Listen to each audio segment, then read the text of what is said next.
How did Moses and the people of Israel take 40 years to leave Egypt and reach the Promised Land? Could this journey be completed in just a few weeks? The answer goes far beyond the route. After 430 years under the yoke of slavery in Egypt, the time had finally come for the people of Israel to be set free. Moses, chosen by God, stood before Pharaoh and led the Israelites out of the chains that had bound them for generations. After leaving Egypt, they left Ramesses behind.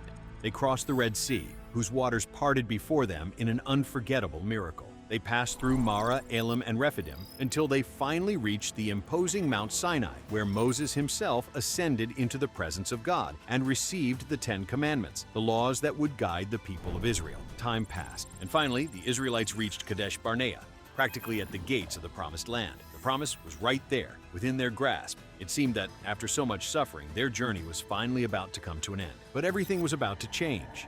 Moses sent 12 spies into Canaan to explore the land God had promised them.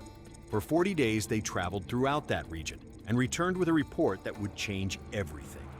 10 of them, overcome by fear, declared that the land was inhabited by peoples who were far too strong and powerful, and that any attempt to conquer it would be suicide. Only 2 men dared to believe otherwise: Joshua and Caleb, convinced that God would fight alongside Israel. Fear spread like wildfire among the people. Instead of courage, there was rebellion. Instead of faith, there was despair. The Israelites turned against Moses and refused to cross into the land they could already see before them. And it was at that moment that God pronounced judgment upon that generation.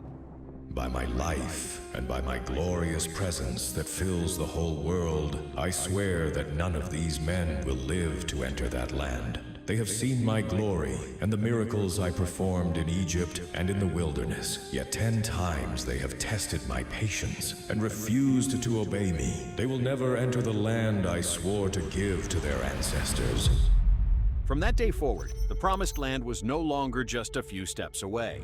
4 decades of relentless wandering followed: Kadesh-barnea, the wilderness of Paran, the wilderness of Zin, and the lands surrounding Edom and Moab. The Israelites crossed these regions time and time again, setting up and taking down their camps beneath the relentless desert sun, while an entire generation slowly faded away and a new one rose to take its place. Only after 40 years of waiting, trials, and faith put to the test did the Israelites finally reach the plains of Moab on the banks of the Jordan River. There, from the summit of Mount Nebo, Moses looked upon the horizon of the Promised Land for the very last time, the land he had spent a lifetime leading his people toward, but one upon which he himself would never set foot. Joshua was the one who finally crossed the Jordan River at the head of the people of Israel and began the conquest of Canaan, and so ended a journey that could have lasted only a few weeks, but instead went down in history as the 40 years in the wilderness, and also as an eternal reminder that, according to the biblical account, no matter how difficult the challenges may seem, the people of God must always trust in the Lord, because His promises always come to pass.